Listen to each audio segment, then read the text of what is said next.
What's going on, guys? Dave here, back again with another video, and welcome to Madrid Fan TV. Now, as you can guess from the title of the video, this is not going to be the most light-hearted video in the world.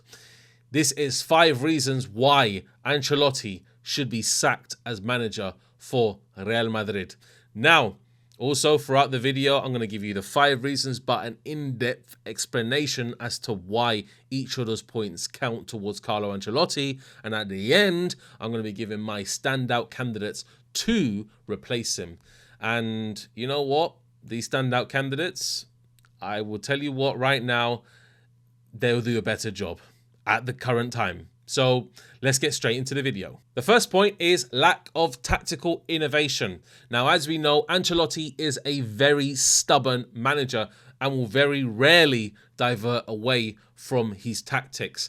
But like an occasion, first half against Barcelona, completely different approach. Try and catch Barcelona off guard with Mbappe's pace and trying to beat their offside trap, which didn't work, we know, but at least it was something new and very high intensity from the attacking front three with Bellingham behind them as well. But let's be honest, on the majority of each match that we watch, we're watching the same old stuff. Contain, drop, contain, drop. And a lot of defenses in the world do that. And like, for example, Inter Milan against Arsenal, literally bodies behind the line and Arsenal could not penetrate it. So Real Madrid, with the likes of Rudiger, Militao, Vasquez, dare I say it, and also Mendy, with Tchouaméni, Valverde, should be able to do that. Can they? No. Unfortunately not. The lack of defensive stability is crazy. It's beyond me, and I don't know why Ancelotti can't divert away from this contain. So, honestly, he should be deploying a pressing system, which he said he was going to do in a press conference, and never happened, especially against AC Milan. And look what happened again.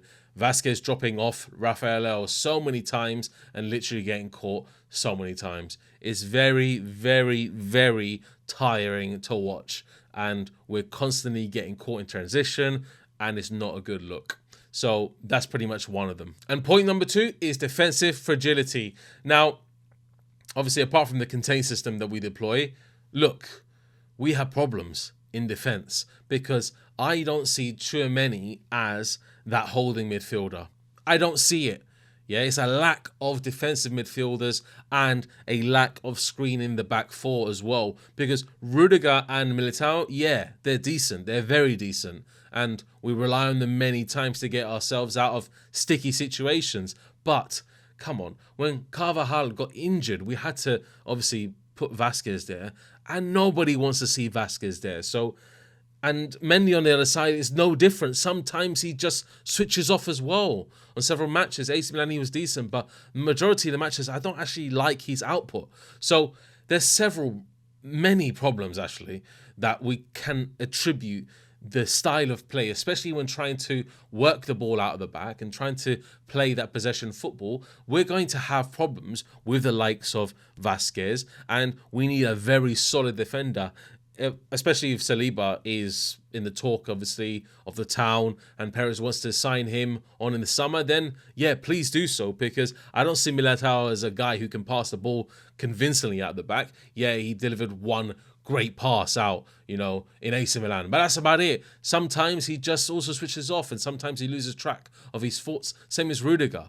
So Rudiger is supposed to be the stronger defender, the more physical guy, the more imposing guy. And Militao is supposed to be the cutesy one, the one who, can, pass side to side, forward and, drag the defensive midfielder towards him, play a bit of 1-2s here and there. But unfortunately, you know what? Tchouaméni and Rudiger and Militao, sorry to say, but they do frighten me every single match. And when we're in transition, when we're on obviously the opposing counter, and we do suffer, like for example against the likes of Barcelona or the likes of AC Milan, have we seen, and Dortmund in the first half, then we have problems. I'm not just making a name in Champions League just for the sake of it. We saw it against Mallorca. We saw it against Valladolid, apart from 70th minute when we came back. So there's problems all over the pitch. There's problems all over.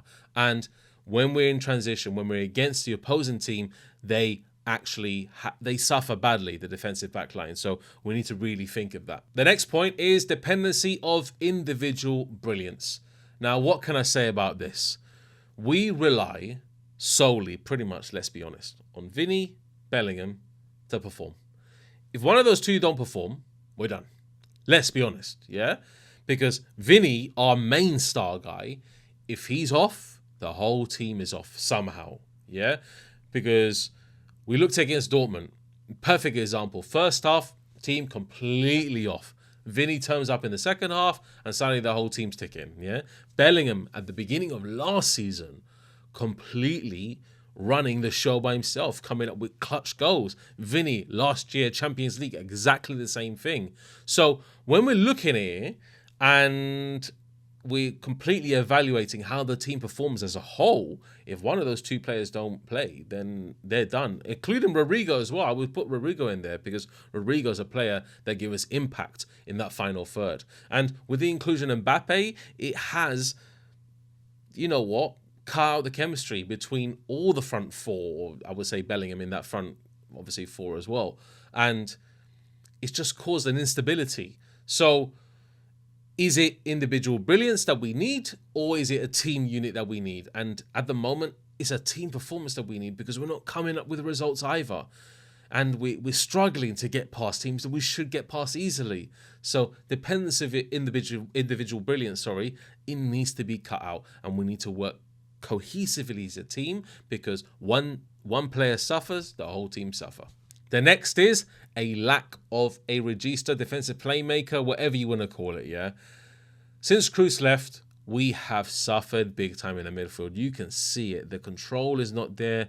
We're losing possession very easily. There's no one there to calm the ball down. And I literally thought that maybe Valverde or someone like Modric, when he does feature, can take up that role. But sadly, no. Tchouameni, even for the Lord's sake, has bloody tried to do it. But unfortunately, he hasn't been good and successful at it as well. So the lack of a creator, a regista in that midfield deep line playmaker, whatever it is, yeah, we need one. And there's not many. It's a dying breed, unfortunately. It's a very dying breed. And I don't know, I would look maybe like someone like Enzo from Chelsea to do that role, or Zubamendi, or someone of that ilk that can fill those shoes, but it's not going to be filled instantly. They're going to have to build towards it because Kroos is massive boots to fill. So for me, that deep line playmaker is not so much Ancelotti's fault, but he's not identifying the problem there. And that midfield being non-identified is where Ancelotti could have said to Perez, look, Summer, we need someone to replace Kroos. So he is the initial cause of that. Yeah, he's the initial cause of, because he can say, okay, Valverde. He said it many times on press conferences that Valverde can fill those boots. He can't, bro. He can't. So he doesn't identify the problem. He didn't identify it in summer. And for that, he's done, man. He needs to see that as a manager, where he can say, I need that player. I need this player. I need this player for these certain positions. Like, for example, the winter break with Vasquez. Are we going to go out and get Trent in the winter break? Are we just going to just say, okay, go and get him now, because we need a solid right back? If we don't, then it's Ancelotti's problem, because he's not putting enough pressure on Perez to go and do those deals. So let's be honest. We need a deep line playmaker. And if Ancelotti doesn't identify this also in winter, and if we're not even talking about it, then that's a problem on the manager's side as well. And the final point is the inability to transition from past successes. Now, we know Ancelotti has won so many trophies for Real Madrid. We know that. And we thank a lot of the Real Madrid fans, pretty much everyone, thanks Carlo Ancelotti massively for the amount of trophies and amount of honours that he's brought to this club as a manager.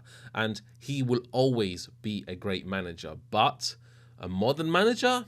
No. Unfortunately, the style of play, and this leads me on to my point, the style of play from last year is exactly the same as what's happening this year. It's exactly the same. So he's literally said, okay, if it ain't broke, don't fix it. So those past successes transitioning to this year has led us to a downfall. And I believe that wholeheartedly, because he said, okay, cool. This is what's happening. We're going to go with this pragmatic style, and we're going to be trying so-called difficult to beat, and we really haven't been difficult to beat. Essentially, La Liga, yeah, we lost against Barcelona only, but we could have lost many times this season, many times, and it's a problem. It's a big problem because this team is not moving forward, is not progressing forward, and it's not moving on from the past. That's it. It's simple. It's the same thing. And teams are going to suss us out. Look what happened to AC Milan. Look what happened to Dortmund first half. Look what happened to Barcelona. Look what happened to Mallorca. Valladolid first half. Betis to a certain extent throughout the game. And it's just a problem. It's a very big problem. And we need it addressing quickly. And you know what? Mbappe, the addition, it doesn't make anything different. Yeah? Because Mbappe, I can see he's trying, but he's not trying hard enough. And with him, the addition of Mbappe is just going to make it even more destabilized and more dysfunctional. So this team is in a complete catastrophe, and those pretty much are the 5 reasons why Ancelotti should be sacked as Real Madrid manager. So that leads me on to the suitable candidates to replace Carlo Ancelotti. Now, I want to see him gone by Christmas. Unfortunately, that's how I feel. That's how I feel, and that's how I will always feel until the Christmas period and see if he gets sacked then. But I would say Real Madrid probably get him at the end of the season, probably get him sacked at the end of the season. And yeah, probably then find a replacement. And my 2 standout candidates, as you probably can imagine, one that's in the media heavily, which is Xabi Alonso, who's done excellently well from Leverkusen, obviously unbeaten in Bundesliga last year, and has a very modern style of football. We know he's played under Pep, he's played under Ancelotti, and he's got a very broad range of, tactics that can be used, very flexible, and can adapt to any situation. And his style is very possession orientated. I personally don't want to see that. I don't want to see us have bloody 70-80% possession of the ball in a match, even though we have the players to do so. And there's certain things about Alonso, that bring great things to Real Madrid. He's modern, he's a young manager, he knows what he's doing essentially in every step of the way, even though they just got pumped by Liverpool. But I think with a higher grade team than Leverkusen, like for example Real Madrid, then they can do well. And my personal replacement would be Zinedine Zidane. I think bring him back just for this season and see where it goes from there. Because Zidane is the kind of guy, I think, that would demand standards from these players and performing standards and not taking any shit from anyone. If you see his halftime team talks, especially against the one against Juventus in the final, he knows what he wants as a manager. And winning treble Champions Leagues back to back is amazing feat and probably will never be done again. Yeah. So Zidane, 100%. He's very flexible. He demands a high intensity pressing system from his team on several occasions, especially when it's needed, not when it's not needed, but when it's needed, he does, and can be very flexible. He also can bring in the youth as well. I think Arda Güler will feature a lot more under Zidane, and like Endrick will feature a lot more. If he doesn't see Mbappe playing, he won't play him. Unfortunately, I'm going to say that. So look at how many times he dropped Ronaldo as well, and Bale as well. So these kind of players that was under Zidane and didn't feature, especially in high-profile matches, he would do exactly the same. If Mbappe's not performing, he's not feeling it, then he won't play him. He's not relying, like I said before, on individual brilliance. He's relying on the team working as a unit. And that's the difference. I think Zidane relies on the team working as a unit, and Ancelotti relies on individual brilliance. That's it. It's simple. So Zidane is my personal choice. I wanted De La Fuente. I don't think we will go on, obviously, to the national team and take De La Fuente, even though we can. And we've done it before with Lopetegui, but he's shit. Let's be honest. But De La Fuente is a completely different ballgame. And that will be actually my preference, but Zidane, 100% will be my guy, yeah? And I think he would just bring that manager bounce that we need, especially in crucial parts of the season in this upcoming run to the Liverpool game, which is very important. And I don't think Ancelotti knows what it takes to beat this Liverpool team. I think we'll get absolutely fisted up differently by Liverpool. I think it will be literally 5-0. I think it'll be the same like Barcelona. Sorry to say it. It will be the same. So Zidane will give us that manager bounce. I mean, it could be done in the international break. Hopefully it is. But for me, I think it is time for him to hang up his boots, just stop completely, give it up, talk to Perez, say I want to go international break, gives us enough time to get a manager that maybe knows the players like Zidane and can just literally make a few changes how they play. Either adopt a 4-4-2 fluid attacking system where the wingers overlap, the left backs and right backs overlap, and continuously do that, and then play this high intensity football that we used to under Zidane, and create the wave that we need to power on through this Champions League and get that qualification needed. Yeah, so that's my choice, guys. That's my explanation. 5 points why Ancelotti should be sacked as Real Madrid manager. Please subscribe. Make sure you like this video, and don't forget to give us a thumbs up. And yeah, I'm out, guys. I'm still kind of like disheartened by Real Madrid. It's a very sad situation to see this team like this. And yeah, I'm off to Tenerife this weekend.